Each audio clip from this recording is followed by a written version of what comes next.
네, 안녕하세요, 구독자 여러분. 오늘 9월 8일 방송 시작하겠습니다. 이번 한 주도 행복한 한 주 되시고요. 일단 밤에는 약간 쌀쌀하니까 환절기 조심하시고, 이재명 대통령의 맛보기 과도한 기대였나? 사실 맛보기란 단어를 워낙 좀 임팩트 있게 하다 보니까 기대를 많이 했습니다. 저도 그렇고, 물론 여러 전문가들이 참여해서 회의도 많이 했지만 많은 좋은 제안들이 있던 걸로 저는 기억을 하고 있습니다. 그럼에도 불구하고 어제 발표된 대책은 사실 기대 이하라고 할 정도로 조금 의지가 좀 안 보였습니다. 그런 부분에 대해서 요약해서 좀 말씀을 드렸었고, 이 청년들과 제목을 이렇게 써봤습니다. 제가 청년들과 무주택자를 배신한 대책, 심적으로 배신했죠. 기대를 많이 했는데 맛보기라고 했는데 강력한 대책이 나올 줄 알고 있고, 지금의 이제 우리 부동산 참여자들은 유튜브가 발전하면서 지식이 높습니다.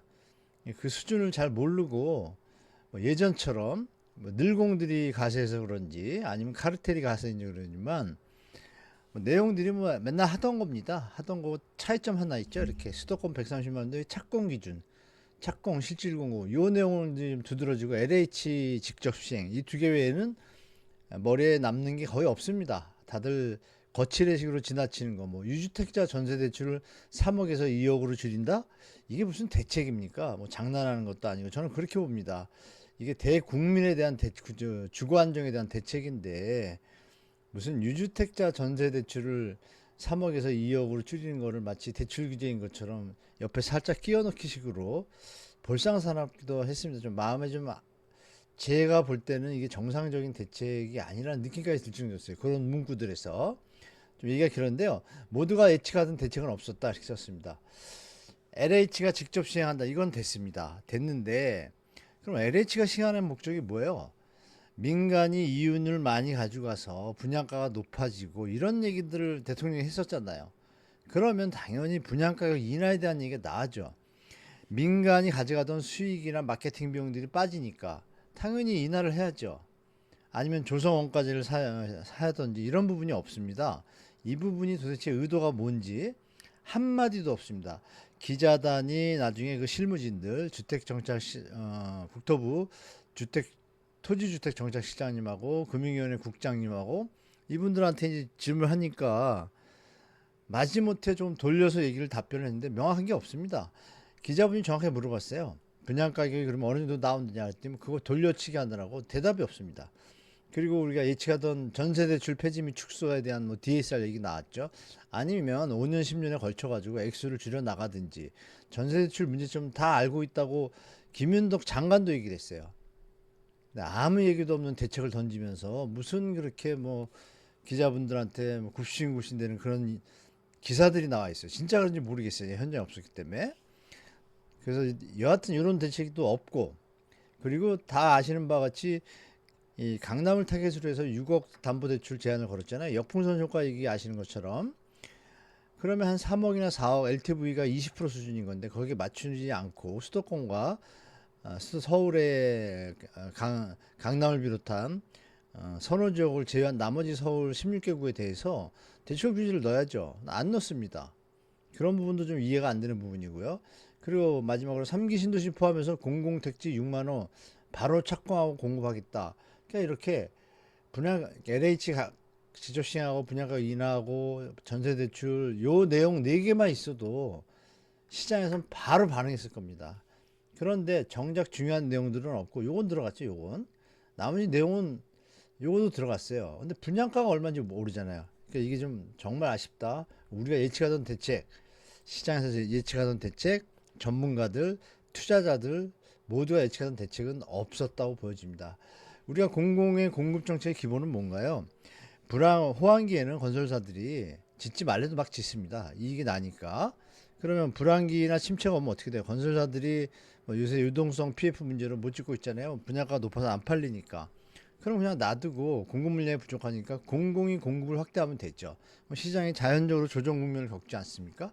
그러고 나면은 분양 가격이 높아졌던 것도 낮아지고 택지비도 낮아지고 그러면 시장의 기존 주택 시장도 상방 압력이 줄고 하방으로 돌아서지 않습니까? 그리고 그 주택 가격이 적정하게 소득이 부담 가능한 수준으로 내려가야지 정상이겠죠. 그게 이제 기본입니다. 공공정책, 주택 대한 정책은. 그러면 무주택 서민의 집값 안정이 1번이잖아요. 그러면 경제 침체 기시 말씀드린 것처럼 공공이 공급을 확대해야 돼요. 실수요자, 무주택자, 청년들 위한 정책이 기본인 겁니다. 그럼 예를 들어서 기존 주택이 5억 수준인데 분양가를 신축인데 3억이나 뭐 3억 5천 이렇게 분양한다고 가정해 볼게요. 시장 조정 될까요? 안 될까요? 그렇죠. 당연히 됩니다. 이런 거 모르나요? 다 알죠. 그런데 왜 분양가 얘기를 한마디도 못할까요? 카르텔이 곳곳에 잡혀 있지 않나. 그런 의심을 안 할 수 없는 대책이었다고 말씀드리고, 이렇게 해야 기존 주택의 매수 심리와 투기 심리가 제어가 되고 안정된 공급 신호, 청년이 희망을 갖는 주택 가격 안정에 도움이 될 텐데, 이런 기본을 지켜야 됩니다. 원래 기본이. 그래서 차라리 제 생각에 이렇게 대책을 발표했더라면 얼마나 좋았을까. 뭐 이렇게 몇십 페이지 해가지고 늘어났는데 다들 알맹이 없다 그러고, 일부 뭐 긍정적으로 기사 보도 쏟아내는 곳에서는 135만 원 공급 뭐 도움 되겠다. 분양가가 중요하잖아요. 분양가가 조금 내려갈 것 같다. 이 정도까지 가이드를 줬지. MB 때 어떠세요, 여러분? 보금자리 반값주택 딱 얘기하니까 시장 반응하잖아요. 아무런 그런 신호가 없어요. 그렇죠? 의지도 없고. 그 부분에 대해서 제가 좀 한번 조사를 해봐야겠습니다. 도대체 이 정부의 색깔은 어느 쪽인지. 폭등한 서울 및 저 같으면 이렇게 발표했을 것 같아요.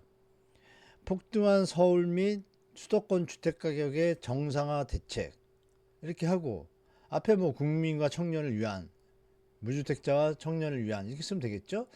미래 주거 안정을 위한 이렇게 쓰면 되겠죠. 그럼 LH가 직접 시행을 하고 민간 이익을 국민에게 돌려주겠다. 분양가가 인하되는 효과가 있다. 예상 분양가는 기존 시세 70에서 80%뭐 조금 희소성이 있는 곳들은 뭐 85% 가겠다. 이 정도만 던져둬도 시장의 반응이 보일 거고, 2026년도에 3기 신도시표 6만 원 이거 그대로 발표를 해요. 그러니까 순서가 중요하죠. 분양가에 대해서 신호를 주고 3기 신도시 6만 원가 공급이 된다. 그럼 누구나 이것에 대해서 관심을 갖고 심리적으로 기존 주택을 사는 것보다 기다리겠죠. 심리가 바뀌어야 주택시장이 전환이 되지 않습니까? 그리고 추가적으로 전세대출 강력 규제, 또 전세대출 폐지나 뭐 1억으로 한도를 줄이려는 한다. 스텝바이로 뭐 5년 동안 차근차근히 이런 식의 신호를 또 하나 준다면 어떻게 될까요? 완전히 그 양쪽으로 다 막힌 겁니다. 전세대출이 주택가격 폭등의 주범이지 않습니까? 2015년부터 박근혜 정부 때 이게 지금 여기까지 올라오는데 큰 몫을 했죠. 그러면서 갈아타기가 이제 겹치고 양도세, 1주택 비과세 이것도 겹칩니다. 이런 팁들이 기재부나 금융위원회 카르텔들을 통해 가지고 많이 나오다 보니까 이렇게 이제 흘러오고 있습니다. 이 부분이 만약에 전세대출 다 강력 규제 들어왔으면 아주 효과가 좋았을 텐데, 마지막으로 주택시장 교란제, 이거 여러 사항들이 있죠. 뭐 허위 거래뿐이 아니라 주택 그 통계도 문제가 있으면 그 교란한 거잖아요, 시장을. 이거를 주식시장의 조작범죄, 주가 조작 범죄 형벌 수준으로 이거를 강력하게 하겠다라고 신호를 주면 어떻게 될까요? 바로 시장 반응합니다. 도대체 왜 이렇게 안 했을까? 여러분, 이 네 가지만 해도 되지 않았겠어요? 한 페이지면 됩니다. 무슨 100일 동안 준비해가지고 한 내용이 좀 그렇습니다. 예전에 많이 봤던 모습을 그대로 따라하는 양상을 보여서 차이점 하나, LH 시행 하나 들어왔습니다. 시행을 하면 뭐합니까? 분양가가 얼마인지가 중요한데, 그쵸? 3기 신도시 2021년도입니다. 문재인 정부 시절에. 3기 신도시는 분양가 상한제가 적용되고 민간 수익이 제한되며 60% 수준의 공공주택 공급 등으로 공공성을 확보하고 있습니다. 분양가 상한제 적용됐고 이런 가이드라도 있잖아요. 지금 없죠. 아무런 그 분양가 상한제에 대한 내용과 이런 것들이 없습니다. 그래서 말씀드린 대로 이렇게 주택 공급 확대 방안 이렇게 발표했습니다. 그러면 수도권 도심 민간 세 군데 발표했고 시장 거래질서 관리 뇌시라 뭐 이게 중요한데 분양가 이게 없죠. 없고 빈 껍데기뿐인 정책 방향. 어제 요약에도 잠깐 말씀드렸는데 숫자 놀이 이렇게 써놨잖아요. 부동산 경기 변동의 방향을 보십시오. 분양가 이게 없습니다. 그냥 뭐 추진책에 목표 물량 나오죠. 공공성 강화, 맞춤형 접근법. 뭐 문재인 정부 시절에 문재인 시즌2라는 얘기가 괜히 나오는 게 아닌 것 같고, 이런 부분에서 뭐 특별한 내용이 없습니다. 분양가, 뭐 국민주거 안정, 주택가격 하향 이런 거 없죠. 무주택 서민 집값 안정에 대한 표현이 없습니다. 그리고 정작 중요한 분양가 인하에 대한 표현이 없습니다. 기득권이 원하는 정책 대책이었나 하고 의심할 수밖에 없는 상황이 되어버렸습니다. 그리고 이어서 나오는 주택 공급 목표 설정. 이거는 그나마 그래도 제가 그래도 애써서 나온 거라고 좀 인정하겠습니다. 연 25만 원에서 좀 확대를 하겠다 해가지고. 근데 이 내용의 세계를 보면 공공주도 공공민간협조, 민간주도 공공주요. 아니 굳이 이것까지 신경 쓸 필요 있습니까? 이거라도 똑바로 해야죠. 이것도 하나 똑바로 못하면서, 그쵸? 이거 똑바로 하고 나중에 시간 되면 이거 해야지. 뭐 이거 뭐 몇 년치 들어오는 거죠. 틈만 나면 어디를 풀어주고. 물론 사업성이 부족하거나 불합리한 제도는 풀어주는 건 맞아요. 근데 양상이 좀 이상하잖아요. 신축 매입임대 공급받다 이런 거 이상하지 않습니까? 뭐 이걸 확대를 합니까? 좋은 데다가 좋은 자리에다가 많이 지으면 되죠. 그 얘기도 나와 있지만 왜 분양가 인하에 대해서 한마디도 없을까 좀 이해가 안 되고, 이렇게 이어서 시장 거래질서, 시장 수요 관리 내시라 했지만 피부에 와닿는 게 없습니다. 전세대출 한도 일어나. 이거 마치 보면 이거 전세대출 규제하는 것 같은데, 뭐 아까 말씀드린 유주택자예요. 1주택자 전세대출. 국민을 우습게 보지 않느나 어떻게 이런 거를 뻔뻔하게 대책이라고 내놓는지 참 부끄러운 줄 알아야 될 것 같습니다. 제가 볼 때. 국민은 없고 정부는 민간업체의 친척인지 가족인지 그 정도로 오해될 정도로 요거 임대사업자 대출 요건 잘했어요. 이건 잘했다고 봐요. 규제적 LTV 강화는 말씀드렸지만 6억에 한도로 묶여 있는데 그걸 뭐 40% 한다 뭐 웃기지 않습니까? 뭐 더 얘기해도 30억짜리가 6억에 한도인데 그걸 40% 하면 얼마인가요? 10억이잖아요. 4, 32. 뭐 어떤 걸 하라는 얘기예요. 규제 지역이니까, 그렇죠? 그것도 좀 앞뒤가 안 맞고, LH 도대체 의도가 뭔지. 40%가 규제 지역이 아닌 서울이나 수도권 나머지 지역도 다 해당된다. 40%로. 이러면 이해되겠어요. 그러기를 바랍니다. 수정 발표할 수도 있다고 좀 보는데 과연 그 진실은 나중에 좀 확인을 해보겠습니다. LH 직접 시행을 통한 주택공급 활성화 이렇게 했죠. 효과 있습니다. 있는 거 인정합니다. 다시 돌아오면 분양가 어떻게 할 건데요. 아무런 얘기도 안 하고 뭐 이걸 너절너절 늘어놓으면 뭐 하나요. 그렇죠 여러분? 공공기관이면 국민의 세금을 받는 사람들이면 국민 주권정부라며요. 똑바로 해명을 해야죠. 똑바로. 우리가 원하는 게 뭐예요? 좋은 일지에 좋은 분양가, 착한 분양가. 그 얘기 한마디 없습니다. 문제가 있죠. 수도권 공공택지 당초 착공 물량 이거 하나는 그나마 열심히 준비한 것 같아요. 여러 가지 여기 보시면 택지 효율화, 용도 전환 이렇게 했는데 이거 다 해서 12만 원에 5년 동안 이거 애썼습니다. 썼어. 찾아냈어요. LH 직접 수행 이건 찾아낸 것도 아니에요. 있던 거 제도만 바꿔서 가는 거고, 이재명 대통령이 얘기를 했잖아요. 민간의 이익이 너무 간다. 분양가가 높아지고 그러면서 고분양가를 낮추겠다고 했어요. 근데 왜 분양가 얘기 하나도 없죠? 그래서 결론적으로 12.14만 원 다 해가지고 이거 더하면 25만 1,000원하고 37만 원 이제 한다 그러는 거예요. 2,000원. 여기 보시면 26년 요건 좀 봐둬야 될 것 같아요. 3.75인데 1.51 더하면은 4만, 그죠? 4만 5만 2천 원 됩니다. 한 6만 원 가까이 됐죠. 여긴 6만 원, 27년은 6만 원 딱 맞네. 6만 원. 그러면 매년 5만 원에서 6만 원씩 이거를 착공을 한다 그랬잖아요. 그럼 분양은 어떤 건지, 이게 여기서 분양했는데 착공이 안 되는 것도 있는 건지, 아니면 그냥 아주 신규 공공택지를 깨끗하게 신규를 공급한다는 건지, 공급에 대한 표현을 썼어야죠. 그게 의미를 담고 있는 설명이 완벽하지 못해서 또 확인해 보겠습니다. 착공 기준은 상당히 현실적으로 인정돼요.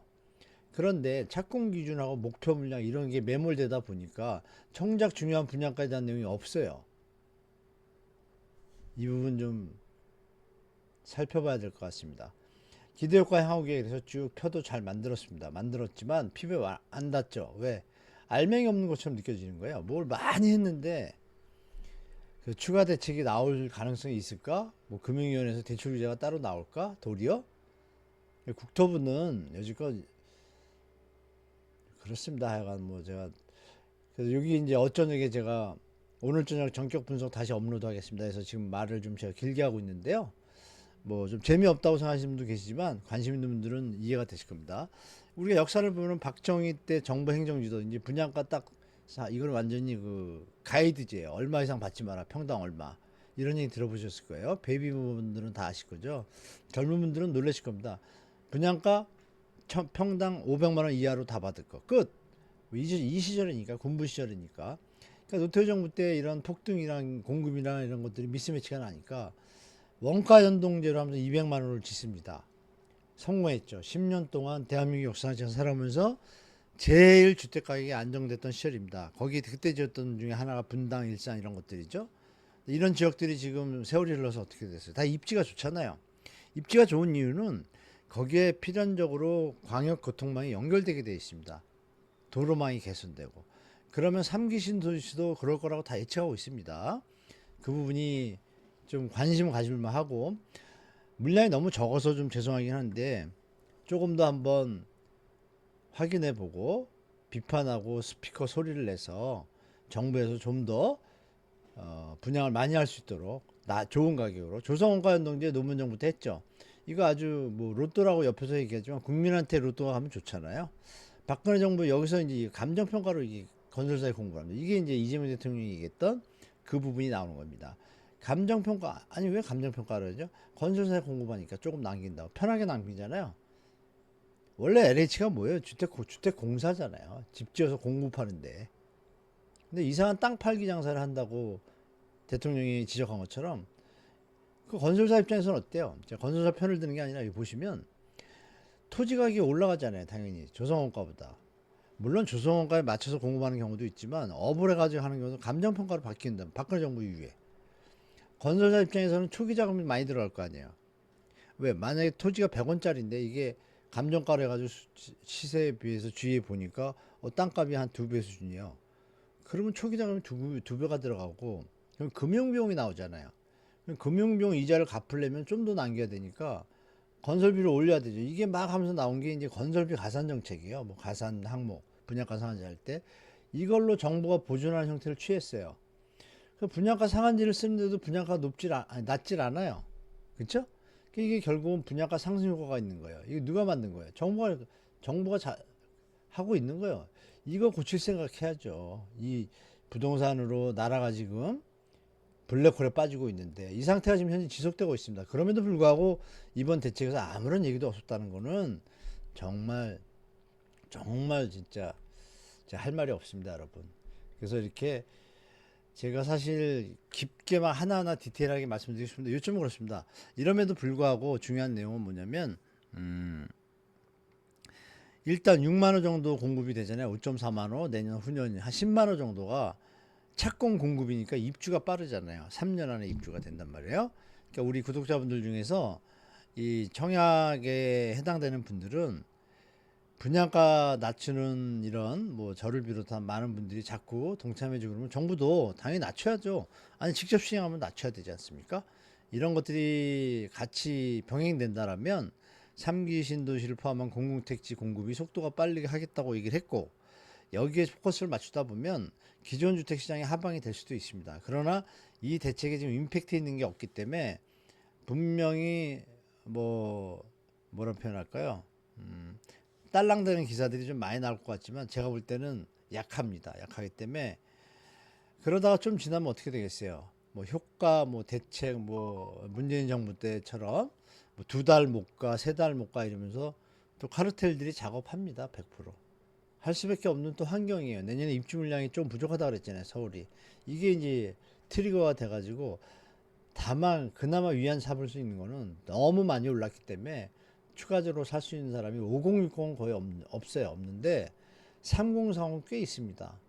지금 좀 위험할 정도로 올인되어 있는 양상을 제가 느끼고 있고 실제로 대출 영업본부장님께서 전화를 주셨는데 지금 대책 보고 나서 주택을 살지 대출 받아 살지 안 살지 결정하겠다고 대기 수요가 그렇게 많답니다.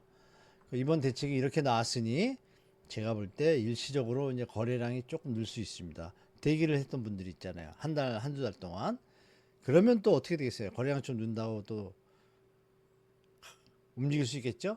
그래서 이번 정부의 대책은 사실 20점 수준이라고밖에 저는 안 보입니다. 개인적으로.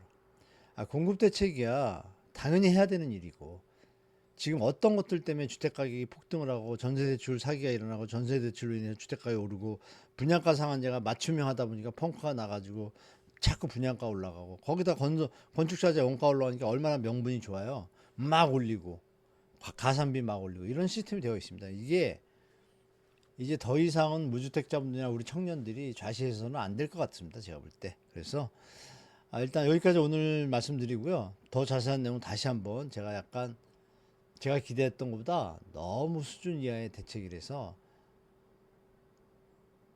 제 기준엔 그렇습니다. 중요한 내용들이 빠졌기 때문에 그렇게 된 거죠. 사실 뭐 된장을 먹는데 된장이 없는 된장찌개가 나오면 어떻게 되겠어요?